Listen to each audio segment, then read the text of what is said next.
Good morning మిత్రులందరికీ. చూస్తే మనము పర్స్పెక్టివ్ ఇన్ ఎడ్యుకేషన్ అనేటటువంటి మనం సిలబస్‌లో భాగంగా మనం అందులో ఫస్ట్ యూనిట్‌లో ఉన్నాం మిత్రమా. వేదకాలంలో విద్యా విధానం, వేదకాలంలో ఆ ప్రవేశ కార్యక్రమాన్ని ఉపనయనం అని, ఉప అనగా సమీపం అని, నయనం అనగా జ్ఞానం లేదా నేత్రం అని, అంటే జ్ఞానానికి సమీపంగా వెళ్ళడమే ఉపనయనం అని, ఉపనయనం జరిగిన తర్వాత పిల్లలను గురుకులవాసి లేదా అంతేవాసి అని, వాళ్ళని బయటికి తీసుకొచ్చేటటువంటి కార్యక్రమాన్ని సమవర్తనం అని అన్నాం. అదేవిధంగా బౌద్ధ కాలంలో అయితేనేమో పబ్బజ అని, వాళ్ళని బయటికి తీసుకొచ్చేటటువంటి విధానాన్ని ఉపసదస్సు అని, ఉపసంపద అని అన్నాం. ఈ విధంగా మనము వాళ్ళను పబ్బజ అంటే ముందుకెళ్ళడం అని. జైన కాలంలో విద్యా విధానం ఎలా ఉన్నాయి, జైన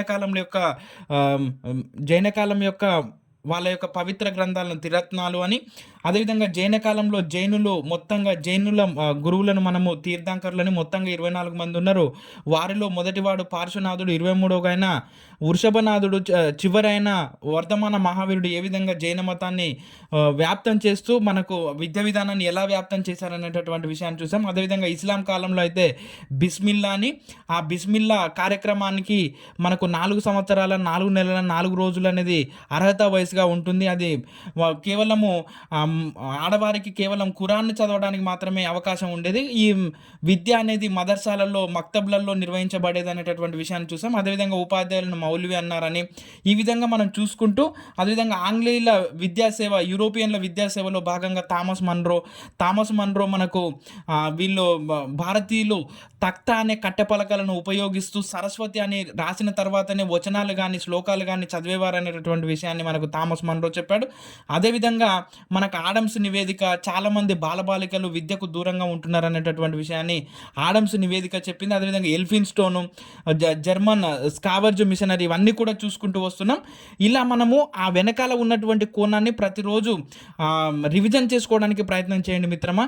ఎప్పుడైతే మనము రివిజన్ తక్కువ చేస్తామో అప్పుడు మనకు గుర్తుండకుండా పోతుంది. అది మ్యాక్సిమము మనం చదివినటువంటి విషయాన్ని రివిజన్ చేయడానికి ప్రయత్నం చేయండి మిత్రమా.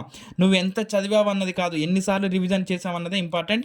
అందులో భాగంగానే మనం ఈరోజు 1813 చార్టర్ చట్టం చూస్తే, ఇది 1813 చార్టర్ చట్టం అనేది బ్రిటిష్ పార్లమెంటు 1813వ సంవత్సరంలో ఆమోదించింది.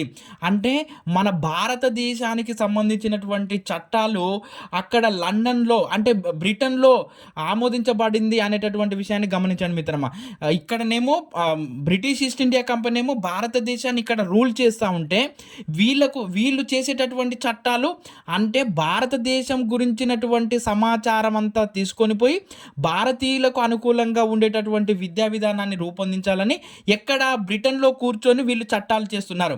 రూల్ చేస్తున్నదేమో భారతదేశాన్ని, పోయేమో యూరోప్ ఖండంలో ఉన్నటువంటి బ్రిటన్లో వీళ్ళు చట్టాలు చేస్తూ ఉన్నారు. సో అది గమనించండి మిత్రమా. ఇక్కడ దేశాన్ని పరిపాలిస్తుందేమో బ్రిటిష్ కంపెనీ, అక్కడ చట్టాలు చేస్తున్నదేమో బ్రిటన్ పార్లమెంట్, బ్రిటిష్ ప్రభుత్వం. సో ఇది గమనించండి మిత్రమా. మరి ఈ 1813 చార్టర్ చట్టాన్ని మనకు 1813వ సంవత్సరంలో బ్రిటిష్ పార్లమెంట్ ఆమోదించింది. ఈ చట్టం వలన భారతదేశంలోకి అసంఖ్యాకమైనటువంటి మిషనరీలు ప్రవేశించి పాఠశాలను స్థాపించాయి. ఈ 1813 చార్టర్ చట్టం ఏం చేసింది అని అంటే, భారతదేశంలోకి ఏ మిషనరీ అయినా వెళ్ళి, అంటే వాటిని మనము క్రైస్తవులకు సంబంధించినటువంటి ఆ మిషనరీలు ఎవరైనా వెళ్ళి వాళ్ళు విద్యా సంస్థలను స్థాపించుకోవచ్చు. వాళ్ళ యొక్క మత వ్యాప్తిని కాకుండా అదేవిధంగా మన ఆంగ్ల భాషను వ్యాప్తం చేయొచ్చు అనేటటువంటి విషయాన్ని పూర్తిగా స్వేచ్ఛనిచ్చింది బ్రిటిష్ ప్రభుత్వం. దీంతో అదేవిధంగా ఇలా చెప్తూ ఈ 1813 చార్టర్ చట్టం ద్వారా ఆ మాటను చెప్తూ ఇంకొక మాట ఏం చెప్పింది అని అంటే, భారతీయ భాషల సాహిత్యాభివృద్ధికి ₹1,00,000 గ్రాంట్ను కేటాయించింది. అంటే భారతదేశంలో అప్పుడు మనకు బ్రిటిష్ ఈస్ట్ ఇండియా కంపెనీ పరిపాలిస్తుంది కాబట్టి, అంటే ఆంగ్ల భాష ఉంది, ఆటోమేటిక్గా మనకు సంస్కృత భాష, ఇవన్నీ మన భారతీయ భాషలు కూడా ఉన్నాయి. అయితే ఈ బ్రిటిష్ ప్రభుత్వం చేసినటువంటి పెద్ద తప్పిదం ఏంటి అని అంటే, ఆ ₹1,00,000 గ్రాంట్ను ఇక్కడ ఆంగ్ల భాష కోసం ఉపయోగించాలా, లేకపోతే భారతీయుల స్థానిక భాషల కోసం ఉపయోగించాలని అనేటటువంటి విషయాన్ని క్లారిటీ ఇవ్వలేదు. ఓన్లీ భారతీయ భాషల అభివృద్ధికి ఉపయోగించండి అన్నది. కానీ ఆ భారతదేశంలో ఇప్పుడు ఇక్కడ ఆంగ్లేయులు ఉన్నారు, ప్లస్ మన స్థానికులు ఉన్నారు. ఈ స్థానిక భాషల అభివృద్ధి కోసం ఉపయోగించాలా, అదేవిధంగా ఆంగ్ల భాష కోసం ఉపయోగించాలనేటటువంటి విషయాన్ని క్లారిటీ ఇవ్వలేదు. దీనితో ఆ బ్రిటిష్ ప్రభుత్వం ఏం చేసిందనంటే, మనకు సాట్లో పిండి పోసి తాకలాట పెట్టినట్టుగా మారిపోయింది.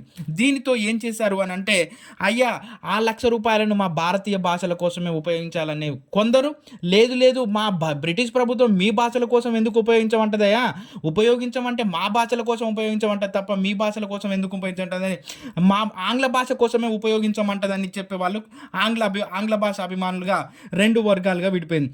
ఇలా మనము భారతీయ భాషలకు ఉపయోగించాలని అనే వాళ్ళని మనము ఓరియంటలిస్టులు లేదా ప్రాచ్యాభిమానులు అని, ఆంగ్ల భాష కోసం మాత్రమే అనే వాళ్ళను మనం ఆంగ్లిస్టులు లేదా పాశ్చాత్య అభిమానులు అని అంటారు. మరి ఇప్పుడు భారతీయ భాషలకు ప్రాధాన్యం మనకు వీళ్ళు ఎవరు భారతీయులు, వీళ్ళనే మనము భారతీయ భాషలకు ఉపయోగించే వాళ్ళని మనము ఓరియంటలిస్టులు అన్నాము. ఈ ఓరియంటలిస్టుల యొక్క విధానం ఏంటో చూడండి. వాళ్ళు లేదు మీ ఆంగ్ల భాష కోసం ఎట్లా ఉపయోగిస్తారండి, మా భారతీయ భాషల కోసమే ఉపయోగించాలనేటటువంటిది విధానం వీళ్ళు. మరి వాళ్ళలో ఎవరు ఉన్నారంటే Warren Hastings, Lord Minto, HH Wilson, HT Prinsep, వీళ్ళు కూడా భారతీయ భాషల కోసం ఉపయోగిస్తేనే బాగుంటుంది, ఎందుకంటే భారతీయులు చాలా వెనకబడి ఉన్నారు, వాళ్ళ అభివృద్ధి కోసం ఉపయోగిస్తే బాగా, ఆంగ్ల భాష వాళ్ళకేం అవసరం అని వీరి యొక్క వాదన. స్థానికుల అభిప్రాయాలకు పెద్దగా ప్రాధాన్యం లభించలేదు. ఎందుకనంటే అక్కడ బ్రిటిష్ పార్లమెంటు చట్టం చేసినప్పుడు ఇక్కడ భారతీయులు ఏం మాట్లాడితే ఏం యూజ్ అవుతుంది. సో ఈ ఓరియంటలిస్టుల యొక్క విధానము కొద్దిగా పనిచేయలేదు, అంతగా ప్రాధాన్యం సంతరించుకోలేదు. ఇప్పుడు మనం ఆంగ్లిష్ల దగ్గరికి వస్తే, వీళ్ళనే మనం పాశ్చాత్య అభిమానులు అంటాం. వీళ్ళేమంటారు అంటే ఆ ₹1,00,000 మా బ్రిటిష్ పార్లమెంటు చట్టం ద్వారా తెచ్చినటువంటి ₹1,00,000 ఆంగ్ల భాషకే ఉపయోగించాలి. వాళ్ళలో ఎవరున్నారంటే Charles Grant, Lord Macaulay, Perry, Erskine, Raja Rammohan Roy, ఈయన మన భారతీయుడు రాజా రామ్మోహన్ రాయ్. వీళ్ళు కూడా ఏంటి అని అంటే రాజా రామ్మోహన్ రాయ్ కూడా మన ఆధునికతను విద్య ద్వారా పిల్లల్లో ప్రవేశపెట్టాలనేటటువంటి విషయాన్ని అనుకుంటూ ఆయన కూడా ఆంగ్ల భాషకి కొంచెం మొగ్గు చూపాడు. మరి ఆంగ్లిష్లు ఆంగ్ల భాషకే ప్రాధాన్యం ఇచ్చారు. ఇంకా ఇప్పుడు బ్రిటిష్ ప్రభుత్వం ఏమంటుందో చూడండి. ఎందుకే మనము భారతీయులందరినీ విద్యావంతులను చేయవలసిన అవసరం లేదు, మనకు కేవలము భారతీయులు అంటే ఇప్పుడు ఈ బ్రిటిష్ వాళ్ళు మనకు ఇంగ్లీష్ మాట్లాడేవారు, ఆంగ్ల భాష మాట్లాడేవారు, అది భారతీయులకు అర్థం కాకపోయేది. వాళ్ళ యొక్క విధానం చూడండి.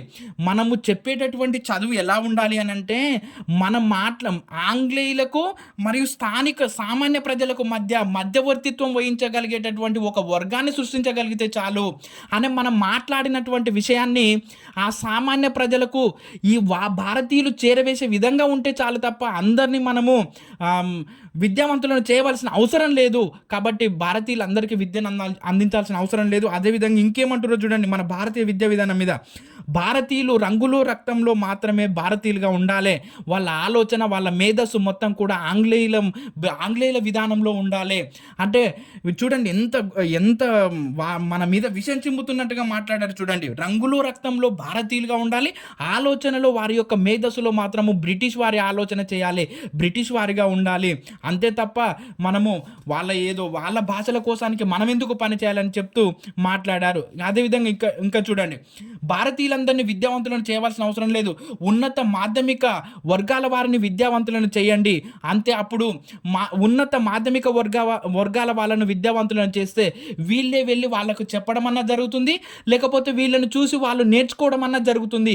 దీనినే మనము అధోముఖ వడపోత సిద్ధాంతం అని అంటారు. అంటే చూడండి, ఉన్నత మాధ్యమిక వర్గాల వారికి విద్యను అందిస్తే ఈ ఉన్నత మాధ్యమిక వర్గాల వారు వెళ్ళి ఆ నిమ్న స్థాయిలో ఉన్నటువంటి వారికి విద్యను అందించడం అన్నది జరుగుతుంది, లేకపోతే వీళ్ళని చూసి వాళ్ళు ఇన్స్పైర్ అయ్యి నేర్చుకోవడం అన్నది జరుగుతుంది.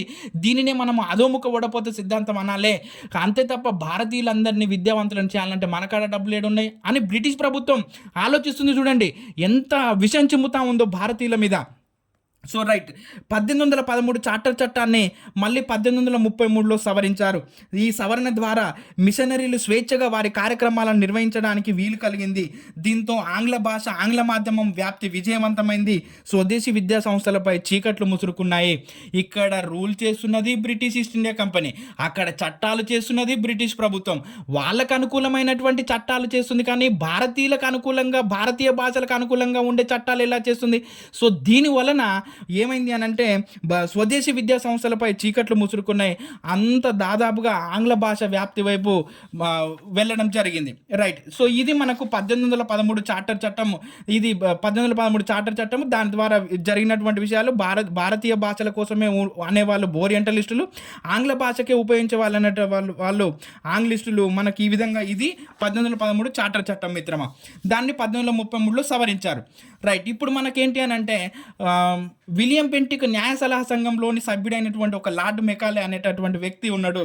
ఈయన మనకు 1834లో మనకి ఈయన లండన్ నుంచి భారతదేశానికి వచ్చాడు. ఈయన ఏం చేశాడు అని అంటే, విలియం పెంటిక్ అయ్యా లార్డ్ మెకాలే ఏం జరిగిందని అంటే, మన బ్రిటిష్ ప్రభుత్వం ఒక ₹1,00,000 కేటాయించిందయ్యా, మరి ఆ ₹1,00,000 భారతీయ భాషల కోసమే ఉపయోగించాలని కొందరు గొడవ పడతా ఉన్నారు, కొందరేమో ఆంగ్ల భాషకే ఉపయోగించాలని కొందరు గొడవ పడతా ఉన్నారు. ఈ వివాదాన్ని పరిష్కరించండి అని ఈ విలియం పెంటిక్ న్యాయ సలహా సంఘంలో ఉన్నటువంటి ఒక సభ్యుడైనటువంటి లార్డ్ మెకాలేకు సూచిస్తాడు విలియం పెంటిక్.